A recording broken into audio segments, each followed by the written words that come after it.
आज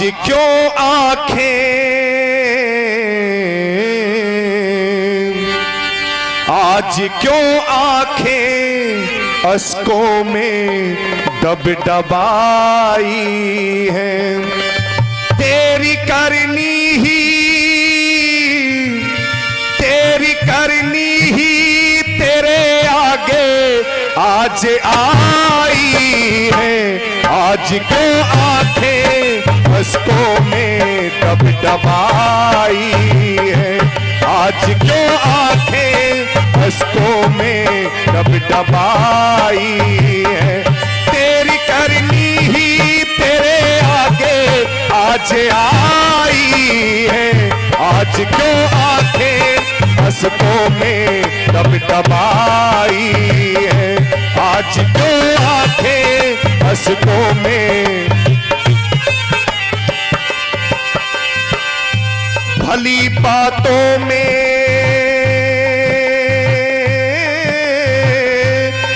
बातों में दिल लगाना तूने छोड़ दिया। हाँ जी हाँ छोड़ दिया। भली बातों में दिल लगाना तूने छोड़ दिया। भोग में फंस कर ही विषयों से नाता जोड़ लिया। भोग में फंस कर ही विषयों से नाता जोड़ लिया। कैसा नादान बना खुद पसेवान बना। कैसा नादान बना खुद पसेवान बना। हर तरीके से कमाया जरीवान बना। हर तरीके से कमाया जरीवान बना।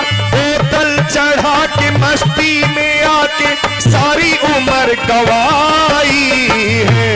आज क्यों आंखें अश्कों में दब दबाई है। आज क्यों आंखें अश्कों में दब दबाई है। तेरी करनी ही तेरे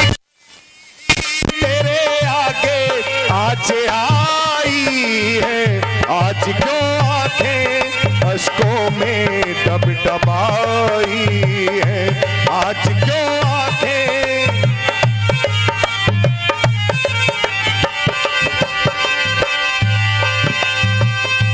याद कर अपने लिए कितने घर उजाड़े हैं। हाँ जी हाँ उजाड़े हैं। याद कर अपने लिए कितने घर उजाड़े हैं। हाँ जी हाँ उजाड़े हैं। जीभ के स्वाद में निर्दोष जीव मारे हैं। हाँ जी हाँ मारे हैं। सोचता कुछ तो भला काटता जिनका गला।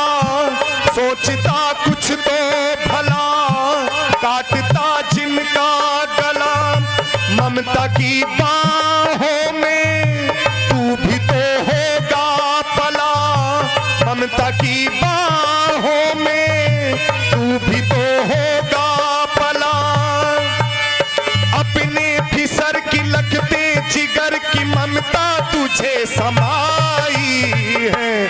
आज क्यों आंखें अश्कों में दब दबाई है। आज क्यों आंखें अश्कों में दब दबाई है। तेरी करनी ही तेरे आगे आज आई है। आज क्यों आंखें अश्कों में दब दबाई है। आज क्यों आंखें।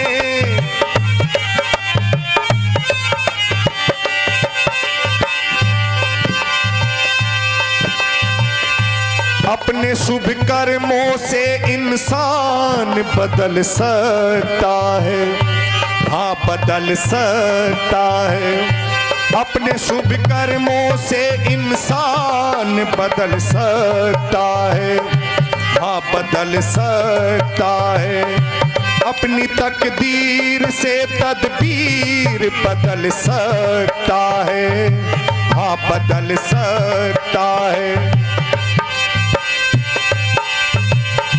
तमसोमा ज्योतिर्गमय वेद के पथ को गहे, तमसोमा ज्योतिर्गमय वेद के पथ को गहे, तभी राकेश पा सकता है तू मृत्यु से अभय, तभी राकेश पा सकता है तू मृत्यु से अभय। कविता तुम्हारी सरिता से प्यारी सबको पसंद आई है, आज क्यों आंखें अश्कों में डबडबाई है, आज क्यों आंखें अश्कों में डबडबाई है। तेरी करनी ही तेरे आगे ताजे आई है, आज क्यों आंखें अश्कों में डबडबाई है, आज क्यों आंखें अश्कों में डबडबाई है, आज क्यों आंखें अश्कों में डबडबाई है। बोलिए वेद भगवान के। तो हमारे सामने हमें अपने कर्मों का फल भोगना पड़ता है, याद रखिए। एक घटना मुझे याद आती है और ये सच्ची घटना है। दिल्ली से एक व्यक्ति काम करता था दिल्ली में, गोरखपुर से पहले एक जगह पड़ती खलीलाबाद, वहाँ का रहने वाला वो व्यक्ति था। कहते हैं ये व्यक्ति दिल्ली में काम करता था, इसकी बेटी का विवाह निश्चित हुआ, बेटी बड़ी हुई, विवाह निश्चित हुआ। तो इसने विचार किया दिल्ली में काम करता हूँ, यहीं कुछ जेवर वगैरह बनवा लेते हैं बेटी के लिए। तो इसने दिल्ली में रह कर के काम करते हुए जेवर आदि बनवा लिए, बेटे के लिए गहने बनवा लिए। और जब तिथि का समय निश्चित हुआ था, उससे पहले समय हुआ, तो 2-4 दिन पहले, 10 दिन पहले ये व्यक्ति विचार किया कि चलो घर पर चलते हैं, बेटी का विवाह होना है। तो ये व्यक्ति घर से चला, दिल्ली से चला घर के लिए। कहते हैं गोंडा पहुंचते पहुंचते इसको रात हो गई, गोंडा पहुंचते पहुंचते रात हो गई। और जब इसको रात हो गई गोंडा में पहुंचते पहुंचते, तो कहते हैं कि मेरे पास जेवर भी है, पैसे भी हैं, और यदि कहीं रात में कोई मिल गया, छीन लिया, तो सब कुछ गड़बड़ हो जाएगा। तो इसका एक पहचान वाला व्यक्ति था, बोला अपने उस पहचान वाले व्यक्ति के पास जाता हूँ। कहते हैं व्यक्ति वहाँ पर चला गया पहचान वाले के पास, उसने भी पहचान लिया, उसने स्वागत किया, भोजन कराया। और इस व्यक्ति ने कहा बेटी का विवाह है और मैंने कुछ जेवर आदि बनाए, रात्रि हो जाती, मैं परेशान हो रहा था, इसलिए मैंने सोचा आपके यहाँ रुक जाऊं। ध्यान से सुनिएगा जरा। कहते हैं ये व्यक्ति उस घर में रुक गया, लेकिन जो परिचित व्यक्ति था उसने जब इसके गहने देखे ना, पैसे देखे, तो मन में लालच आ गया। कहते हैं ये व्यक्ति रात्रि में सो गया, और रात्रि में जैसे ये व्यक्ति सोया तो रात्रि में ये जो व्यक्ति थे ना घर वाला, इसने इसका कत्ल कर दिया रात में। और कत्ल करके उसको ऐसी जगह फेंक आया जिसको कोई पता नहीं लगने दिया किसी को। घर वाले परेशान हो गए, पता नहीं पिताजी कहाँ रह गए, बेटी की शादी का समय आ रहा है। बहुत खोज की लेकिन पिताजी का कुछ पता नहीं चला घर में। उस व्यक्ति ने हत्या करके फेंक दिया। 10 साल हो गए इस बात को, 10 वर्ष बीत गए, कोई पता नहीं लगा कहाँ चले गए। कहते हैं 10 वर्षों के बाद एक दिन ये व्यक्ति जिसने कत्ल किया था ना, एक दिन ये व्यक्ति अपने खेत में गया काम करने के लिए, गेहूं पर पानी लगाना था। कहते हैं गेहूं पर पानी लगा हुआ था, सुबह 4 बजे अपने खेत पर गया, और जैसी प्रातःकाल 4 बजे खेत पर पहुंचता है तो थोड़ा सा कोहरा था, और रास्ते रोड के किनारे इसकी जमीन थी। कहते हैं प्रातःकाल 4 बजे जब ये अपने खेत पर पहुंचा तो ये देखता क्या है कि किसी की मरी हुई लाश, बॉडी इसके खेत में पड़ी है, और ये घबरा गया। जैसे ही बॉडी को देखा, लाश को देखा, ये तो घबरा गया। इसने विचार किया मेरे खेत में मेरे नाम आएगा, इसलिए क्या करें, इसने क्या किया कि उस बॉडी को उठा करके प्रयास किया कि दूसरे के खेत में डाल दूं, मैं बच जाऊंगा। इसने उस बॉडी को उठाया और उठा करके चलने ही वाला था कि उधर से रात्रि में जो पुलिस वाले ड्यूटी दे रहे थे वो लौट रहे थे, और वो लौट रहे थे तो उन्होंने देख लिया इसको। बोले पता नहीं ये व्यक्ति इतना पीठ में वजन लाद करके क्या चल रहा है, कोहरा दिखाई तो दे नहीं रहा था सही से। लेकिन जब टॉर्च लगा के देखी, पास में पहुंचे तो वो बॉडी को, मरी हुई लाश को उसने लाद रखा था। पुलिस वालों ने कहा अच्छा तूने मारा इसे? बोले नहीं मैंने तो नहीं मारा बाबूजी, मेरे खेत में पड़ी थी, मैं इसको हटाना चाहता था। बोले नहीं तूने ही मारा होगा।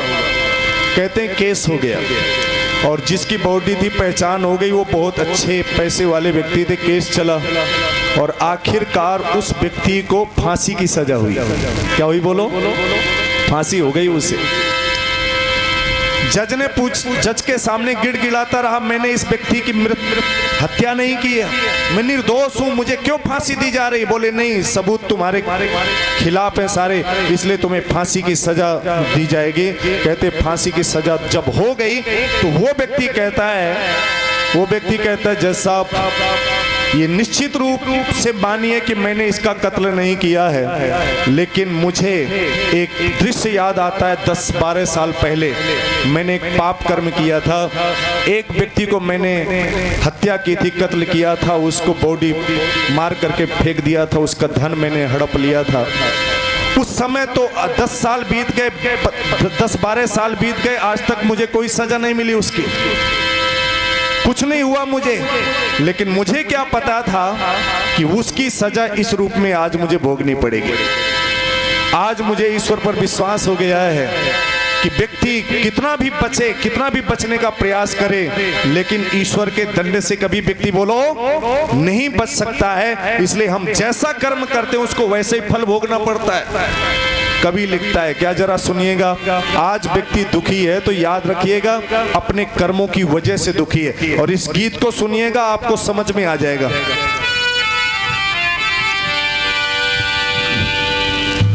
आफत जो तुझ पे कोई आई है, इस गीत को यदि आपने ध्यान से सुन लिया तो कर्म फल आपकी समझ में आ जाएगा, और आंखों में आपको दृष्टि आ जाएगी कि वास्तव में कर्म फल क्या है और कैसे हमें फल मिलता है। जरा सुनिएगा। आफत जो तुझ पे कोई आई है, तेरे गुनाहों की कमाई है, करनी का फल है भर ले, दिल में ये निश्चय कर ले, तेरे गुनाहों की कमाई है। आफत जो तुझ पे कोई आई है, तेरे गुनाहों की कमाई है। आफत जो तुझ पे कोई आई है।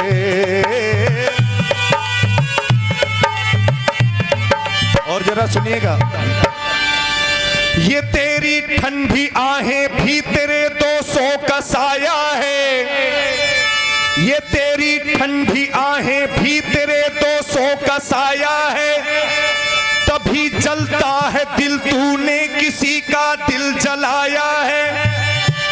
जो रोता खून के आंसू तो ये दिल में जान ले, लेकिन किया था खून जो तूने वही आंखों में आया है, वही बेरहमी रंग लाई है। आफत जो तुझ पे कोई आई है, तेरे गुनाहों की कमाई है, करनी का फल है भर ले, दिल में ये निश्चय कर ले, तेरे गुनाहों की कमाई है। आफत जो तुझ पे कोई आई है।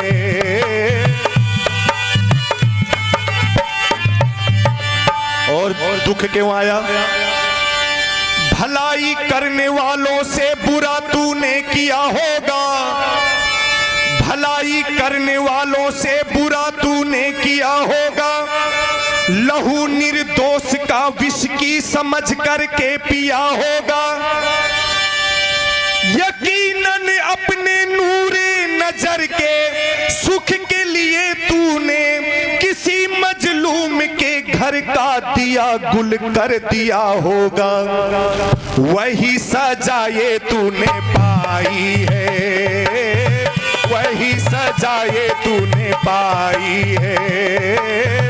आफत जो तुझ पे कोई आई है, तेरे गुनाहों की कमाई है। करनी का फल है भर ले, दिल में ये निश्चय कर ले, तेरे गुनाहों की कमाई है। आफत जो तुझ पे कोई आई है।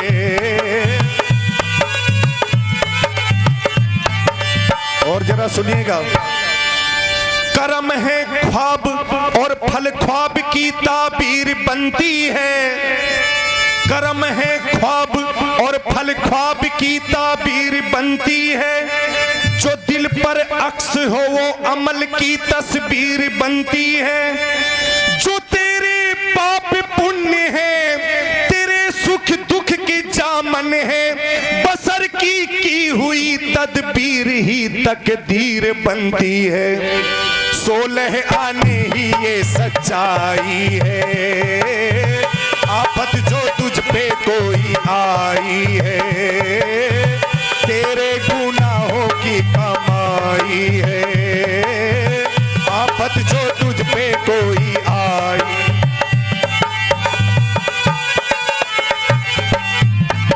और हमसे लोग पूछते हैं, शास्त्री जी अच्छा एक बात बताइए, आज यदि अंबानी अडानी के घर में किसी बच्चे का जन्म हो जाए, अडानी अंबानी के घर में किसी बच्चे का जन्म हो जाए, तो पैदा होते ही अरबपति बन गया, खरबपति बन गया, बोलो बन गया कि नहीं? अच्छा कर्म किया उसने आकर के यहाँ? कोई कर्म है इस जन्म का? कभी लिखता जरा सुनिएगा। कोई राजा के घर पैदा हुआ सोया गधेलों में, कोई राजा के घर पैदा हुआ सोया गधेलों में, कोई कंगाल के घर लौटता मिट्टी के ढेलों में, कोई बदशक्ल अंधा जन्म से, कोई खूबसूरत है। यही तो कर्म फल का राज है कुदरत के खेलों में। सोचो तो इसमें ही गहराई है।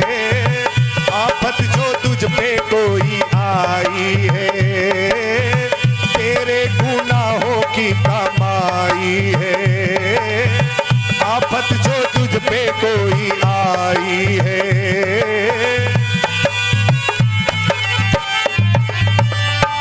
और लोग हमसे एक प्रश्न करते हैं, शास्त्री जी एक बात समझ में नहीं आई। बोले क्या? बोले आज के समय में जो अच्छे काम करें वो दुखी, और जो बुरे काम कर रहे हैं वो सुखी। कारण क्या है? तो जरा सुनिएगा। कई पिछले जन्म के कर्म फल इसी जन्म में पाते हैं। क्यों जी? आज आपने आम का पेड़ लगाया तो फल आज मिलेंगे, कई साल के बाद मिलेंगे। गेहूं आज आपने बोया तो आज नहीं मिलने वाला, कई महीने के बाद प्राप्त होगा आपको। तो जो आज बुरे कर्म कर रहे हैं फिर भी सुखी हैं, इसका तात्पर्य है पिछले जन्म के कोई अच्छे कर्म थे उसका फल उन्हें प्राप्त हो रहा है। और आप अच्छे कर्म कर रहे हैं फिर भी दुखी हैं, इसका तात्पर्य है पिछले जन्म के कोई पाप कर्म थे उसका फल आपको प्राप्त हो रहा है। इसलिए कभी लिखता है क्या? कई पिछले जन्म के कर्म फल इसी जन्म में पाते हैं। कई पापी यहाँ देखे हैं जो मौजे उड़ाते हैं।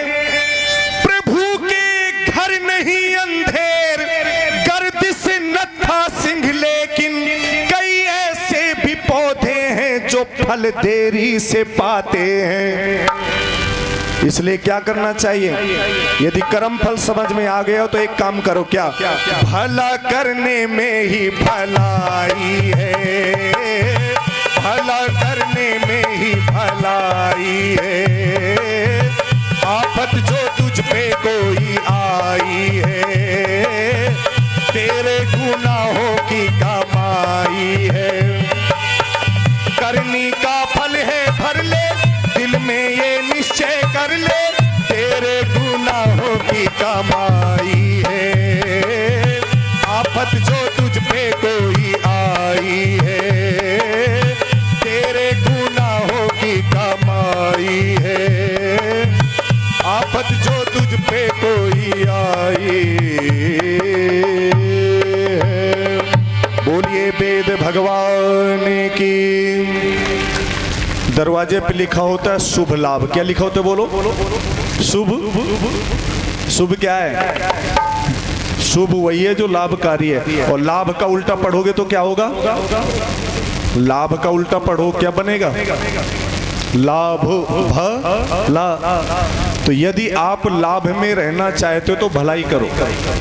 महर्षि स्वामी दयानंद जी महाराज ने लिखा है कि जो मनुष्य दूसरों को जितना जितना सुख देता है, सत्यार्थ प्रकाश में लिखा है कि जो मनुष्य दूसरों को जितना जितना सुख देता है, परमात्मा की ओर से उसे उतना उतना सुख मिलता है। तो यदि आपने दूसरों को सुख दिया है तो निश्चित रूप से भगवान की ओर से भी आपको सुख मिलने वाला है। लेकिन यदि आपने किसी को दुख दिया है तो आपको भी दुखी होने से कोई बचा नहीं सकता। ये कर्मों का फल है। ईश्वर हमें कर्मों का फल प्रदान करता है। आपने ये कर्मों के फल पर मेरे एक दो भजनों को आपने सुना है, मैंने थोड़ा सा निवेदन किया है। हमारे मध्य में बहुत ही आदरणीय बहन, विदुषी बहन अलका आर्या जी जो नोएडा से चल करके आई हैं और गत 3 दिनों से सुन भी रहे हैं, बड़ा आनंद आ रहा है। तो मैं चाहूंगा आप सभी बहन जी के लिए एक बार जोरदार तालियों से स्वागत, वंदन, अभिनंदन करें। और बहन जी से निवेदन करता हूं आकर के हमें अपने उपदेशों से, भजनों से लाभान्वित करेंगे।